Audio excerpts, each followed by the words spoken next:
నివసించుట కంటెను నీ మందిరావరణములో ఒక్క దినము గడుపుట భక్తిహీనులతో నివసించుట కంటెను నీ మందిరావరణములో ఒక్క దినము గడుపుట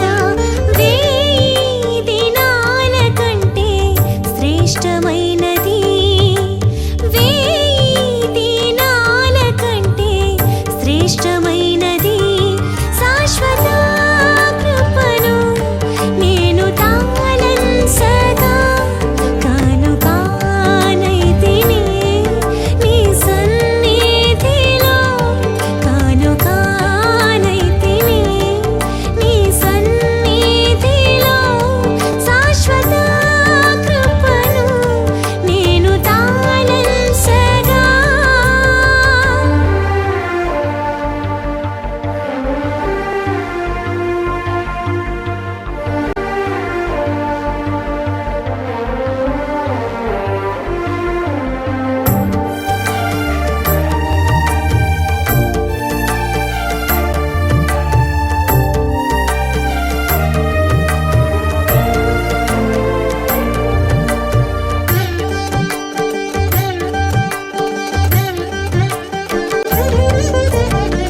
సియోను శిఖరాన సిలువ సితారతో సింహాసనం ఎదుట కృత పాట పాడేదా సియోను శిఖరాన సిలువ సితారతో సింహాసనం ఎదుట కృత పాట పాడేదా సియోను రారాజువు నీవేగా సియోను రారాజువు నీవేగా శాశ్వత కృపను నేను తాళంసగా కానుకానైతిని నీ సన్నిధిలో కానుకానైతిని నీ సన్నిధిలో శాశ్వత కృపను నేను తాళంసగా. దేవునికి స్తోత్రం. హల్లెలూయా. God is good. దేవుడు మంచివాడు అనే ఈ టీవీ కార్యక్రమం ద్వారా మీ గృహాల్లోకి మమ్మల్ని ఆహ్వానించినటువంటి దేవుని బిడ్డలందరికీ ప్రభు పేరట శుభములు కలుగునుగాక. ప్రభునందు ప్రియ దేవుని బిడ్డలారా, మరి గడిచిన అనేకమైన వారాలలో మీరు వినినటువంటి దేవుని వాక్యాన్ని బట్టి, మీరు మాకు ఇచ్చినటువంటి స్పందన బట్టి, చేస్తున్న ఫోన్ కాల్స్ని బట్టి మరి మేమెంతగానో ప్రభుని స్తుతిస్తున్నాం. మరి ఇప్పుడు దైవజనులు దేవుని వాక్యాన్ని అందించెదరు. Praise the lord. యేసుక్రీస్తు నామములో ఈ యొక్క వర్తమానాన్ని వింటున్నటువంటి ప్రతి ఒక్కరికి శుభ వందనాలు తెలియజేస్తున్నాం. ఈ యొక్క టీవీ పరిచర్యను ప్రేమించి అనేక మంది సహకరించుట కొరకాయ ముందుకు వస్తున్న విధానమును బట్టి నేను ప్రభువుని స్తుతిస్తూ ఉన్నాను. ప్రత్యేకంగా ఈ యొక్క ప్రోగ్రామ్ను స్పాన్సర్ చేస్తున్న దేవుని బిడ్డలు, మా యొక్క సంఘ విశ్వాసులైనటువంటి శాంతి గారి కుమారుడు పేరున వై అశ్వత్ కుమారు, ఆ యొక్క పేరున ఈ యొక్క టీవీ ప్రోగ్రామ్ స్పాన్సర్ చేయబడతా ఉంది. ప్రత్యేకంగా వారిని, వారి ఉద్యోగాలను, వారి కుటుంబాలను దేవుడు సమృద్ధి అయిన ఆశీర్వాదము చేత నింపును గాక. హల్లెలూయా. మంచిది. సమయంలో ఈ యొక్క దినాన దేవుని వాక్యాన్ని మనం ధ్యానం చేసుకున్నాం. గతించిన కొన్ని వారములుగా దేవుడు మంచివాడు అన్న సత్యాన్ని మనము ధ్యానం చేస్తూ వస్తూ ఉన్నాం. కీర్తన 34వ కీర్తనలో నుండి మనము ధ్యానం చేసినటువంటి అంశం 8వ వచనంలో నుండి యెహోవా ఉత్తముడని రుచి చూచి తెలుసుకొనుడి అన్న మాటను ఉద్దేశించి మనము మాట్లాడుతూ వస్తున్నాం. దేవుడు మంచివాడు, ఆయన మంచిని చేయువాడు, ఆయన అంత మంచివారు ఇంకా ఎక్కడను ఎవరిలోనూ మనము చూడలేము అన్నది నిత్య సత్యమైనటువంటి విషయం. అయితే దేవుని వాక్యమును వింటున్నటువంటి వారిలో, వింటున్న బోధలను బట్టి కానీ, చూస్తున్న సందర్భాలను బట్టి కానీ మనస్సు మారి అనేక రకాలుగా ఆలోచన చేస్తున్న కారణం చేత మనసు ఎటో కట్టు వెళ్ళిపోయి ఏదో ఒక ప్రేరణ, ఏదో ఒక ఆలాపన కలిగి దేవుని గురించినటువంటి ఆ మంచితనాన్ని గురించి మర్చిపోతున్నటువంటి పరిస్థితి ఈ దినాన ఉన్నది వాస్తవమే. ప్రత్యేకంగా ఈ యొక్క దినాన దేవుని వాక్యములో నుండి దేవుని హృదయాన్ని మనం చూడబోతున్నాం. దేవుని యొక్క హృదయములో ఏమున్నది మానవుని గురించి అన్న విషయాన్ని మన యొక్క దినాన మనం ధ్యానం చేసుకొనబోతున్నాం.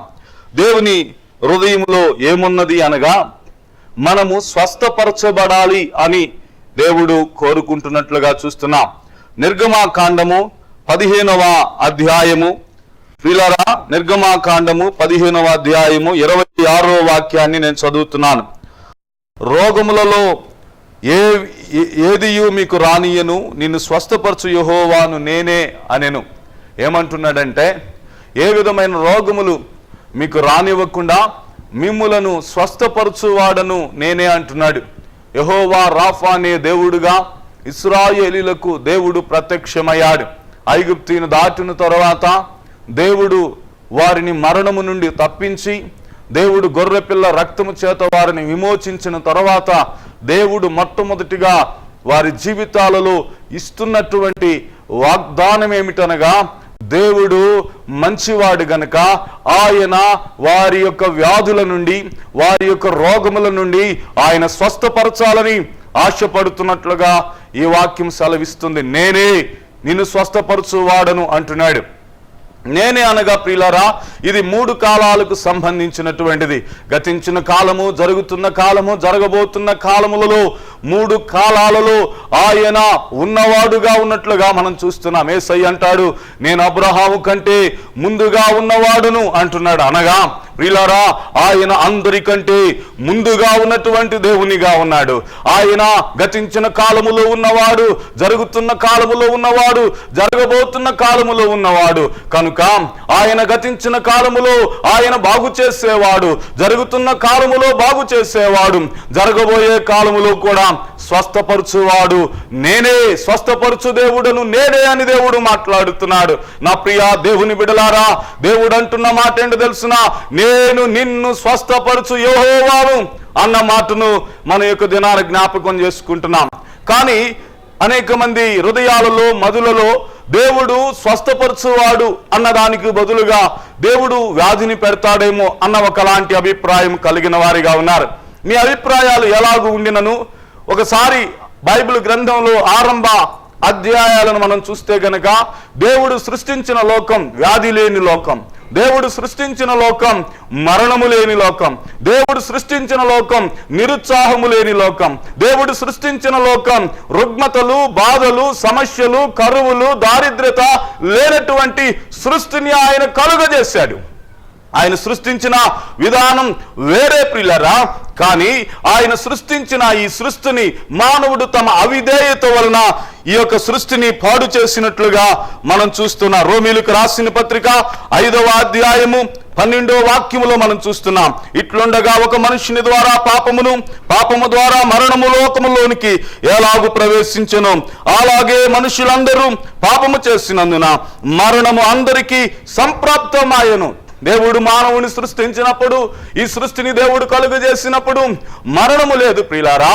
అయితే ఈ యొక్క సృష్టిలోనికి మానవుడు పాపమును అనుమతించినందువలన, సాతాను ప్రేరణ వలన మానవుడు పాపము చేసినందున ఆ పాపము మూలముగా వ్యాధి, మరణము, సమస్యలు, పోరాటాలు, రుగ్మతలు, వ్యాధులు, నాశనము, కరువు, దారిద్ర్యత ఇవన్నీ కూడా సృష్టిలో సమృద్ధిగా వచ్చాయి. అయితే వాటిలో నుండి మంచి దేవుడైనటువంటి వాడు మనలను బాగు చేయాలని, ఇశ్రాయేలీయులను స్వస్థపరచాలని దేవుడు అంటున్నాడు కదా, నేనే నిన్ను బాగు చేయువాడను అంటున్నాడు. ప్రియులారా, దేవుని హృదయాన్ని ఈ రోజున మనం తెలుసుకుంటామని నేను మొట్టమొదటిలో నేను జ్ఞాపకం చేశాను. అనగా దేవుని యొక్క మంచితనాన్ని మనం తెలుసుకొనబోతున్నాం.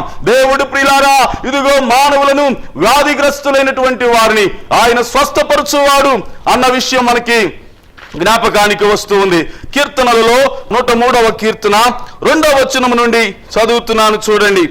నా ప్రాణమా యెహోవాను సన్నిధించుము, ఆయన చేసిన ఉపకారములో దేన్ని మరువకము, ఆయన్ని దోషములన్నిటినీ క్షమించువాడు, నీ సంకటములన్నిటినీ కుదుర్చువాడు అంటున్నాడు. అనగా దేవుడు మన సంకటములను అనగా మన వ్యాధులను ఆయన బాగు చేయవాడు అన్న విషయాన్ని మనం ఇక్కడ చూస్తున్నాం. ఇంగ్లీష్లో డిసీజెస్ అని చెప్పబడింది, అనగా వ్యాధులైనటువంటి వాటి నుండి దేవుడు మనల్ని విడుదల కలిగించాలని కోరుకుంటున్నాడు. ప్రియులారా, మన గురించినటువంటి దేవునికి ఉండిన ఉద్దేశం, లేక మీ గురించి దేవునికి ఉండిన ఉద్దేశం ఏంటి తెలుసునా? మీరు వ్యాధిగ్రస్తులుగా ఉండకూడదని దేవుని యొక్క నిత్య సంకల్పమై ఉన్నది. అందుకే ఈ యొక్క టీవీ పరిచర్య ద్వారా దేవుడు మంచివాడు అని నేను మీకు ప్రకటిస్తున్నాను. దేవుడు ఎంత మాత్రము కూడా నీవు పరుండి ఉండుట, ఇదిగో వ్యాధితో మరణమునకు సమీపముగా వెళ్ళుట, వ్యాధి మూలముగా ఇదిగో నీవు నీ కుటుంబాన్ని విడిచిపెట్టుట దేవునికి ఏమాత్రము కూడా ఇష్టము లేదు అన్న సంగతిని నేను మీకు మరొకసారి జ్ఞాపకం చేస్తున్నాను. ప్రియులారా, కీర్తనాకారుడు 91వ కీర్తన 1వ చరణంలో అంటాడు కదా, మహోన్నతుని చాటు నివసించువాడే సర్వశక్తిని నీడను విశ్రమించువాడు అంటాడు. అనగా మనమందరము కూడా మహోన్నతుని చాటున నివసించుచున్న వారిగా ఉన్నాం, సర్వశక్తిని నీడన విశ్రమించుచున్న వారిగా ఉన్నాం. దేవుని సంకల్పం ఏమిటి తెలిసిన? దేవుడు తన చాటున తన నీడలో మనలను దాయాలని కోరుకుంటున్నాడు. ఇశ్రాయేలీయులు ఐగుప్తు నుండి బయలుదేరి కానాను దిశగా ప్రయాణిస్తున్నప్పుడు వారి ప్రయాణములు దేవుడు వారిని తన చాటున దాచినట్లుగా మనం చూస్తున్నాం. మహోన్నతుని చాటున అనగా అది ఒక సీక్రెట్ ప్లేస్. ప్రియులారా, యోబు గ్రంథానికి వెళితే ఆ చోటైనను ఆ స్థలమైనను ఎప్పుడును మేము వినలేదని మరణము కూడా సాక్ష్యం ఇస్తూ ఉంది. అనగా ప్రియులారా, ఆ యొక్క సీక్రెట్ ప్లేస్ లో నుండి దేవుడు మనలను కాపాడాలని అనుకుంటున్నాడన్న సంగతిని నేను మీకు జ్ఞాపకం చేస్తున్నాను. ప్రియులారా, దేవుడు కోరుకుంటున్నటువంటి దేవుడు తెలిసిన మనము స్వస్థపరచబడాలని కోరుకుంటున్నాడు. దేవునికి స్తోత్రం కలుగును గాక. హల్లెలూయా, హల్లెలూయా. ప్రియులారా, లేఖనంలో నుండి మీకు కొన్ని విషయాలు నేను మీ జ్ఞాపకం చేస్తాను. దీర్ఘాయువు చేత ఆయన మనల్ని తృప్తిపరుస్తున్నాడు అన్న లేఖనాన్ని మనం చూస్తున్నాం.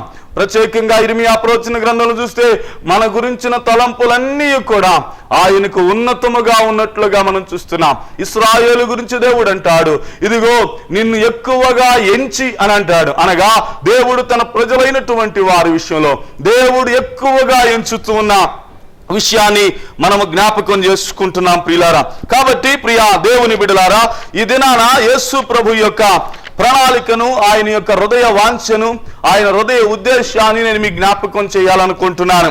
దేవుడు మంచివాడని మనకి ఎలాగూ నిరూపించబడుతుందంటే, యేసు ప్రభు ఈ భూలోకానికి వచ్చి అనేక మంది వ్యాధిగ్రస్తులను బాగు చేశాడు, దయ్యాలను వెళ్ళగొట్టాడు, అపవిత్రాత్మల చేత పీడించబడినటువంటి వారిని ఆయన స్వస్థపరిచిన తర్వాత ఆయన అంతటితో అయిపోయింది అని చేయలేదు. ఆ తర్వాత ఏం చేశాడంటే దానిని మరలా కొనసాగించుట కొరకై తన శిష్యులను, తన పరిచారకులను, సంఘమును, సువార్థికులను, అపోస్తులను, పరిచారకులను దేవుడు ఏర్పాటు చేసి స్వస్థత అందరికీ చేరాలన్నదే దేవుని సంకల్పమయ్యున్నది. నిన్ను స్వస్థపరిచి యెహోవాననే ఆ యొక్క వాగ్దానమును దేవుడు నెరవేర్చాలన్న ఉద్దేశముతోనే దేవుడు ఈ విధముగా మానవుడు స్వస్థపరచబడాలని, అనేకమైనటువంటి రీతులుగా మానవుడు స్వస్థపరచబడాలని దేవుడే కోరుకుంటున్నట్లుగా మనం చూస్తున్నాం. మత్తయి సువార్త 9వ అధ్యాయం 35వ వాక్యాన్ని చదువుతున్నాను. ప్రియులారా, యేసు వారి సమాజ మందిరములో బోధించుచు రాజ్య సువార్తను ప్రకటించుచు ప్రతి విధమైన రోగములను, ప్రతి విధమైన వ్యాధిని స్వస్థపరచుచు సమస్త పట్టణముల యందు, గ్రామముల యందును సంచారము చేసెను. ఆయన సమూహమును చూసి వారు కాపులు లేని గొర్రెల వలె విసికి చెదిరి ఉన్నందున వారి మీద కనికరపడ్డాడు అన్న మాటను మనం చూస్తున్నాం. ప్రియా దేవుని బిడ్డలారా, ఈ లేఖనం మనకేం చెప్తుందంటే, ఆయన దేవుడు తన ప్రజలైనటువంటి వారు స్వస్థపరచబడాలని దేవుడు ఏం చేశాడంటే ఆయన కాపరులను ఏర్పాటు చేస్తున్నాడు. మనుషులకు స్వస్థత చేరాలని, మనుషులకు విడుదల ఉండాలని, మనుషులు ఆ వ్యాధితో చనిపోకూడదని దేవుడు ఏం చేశాడంటే ఇదిగో కాపరులను ఏర్పాటు చేశాడు. సంఘ కాపరులను దేవుడు ఏర్పాటు చేశాడు. దేవుని పేరట దర్శనముతో వచ్చి దేవుని సేవ చేయుచు ఉండినటువంటి సంఘ కాపురులను దేవుడు మన స్వస్థతను కోరి మనము స్వస్థపరచబడాలని ఆయన ఇష్టపడి ఇదిగో తన కాపురులను మన ప్రాంతానికి పంపాడు.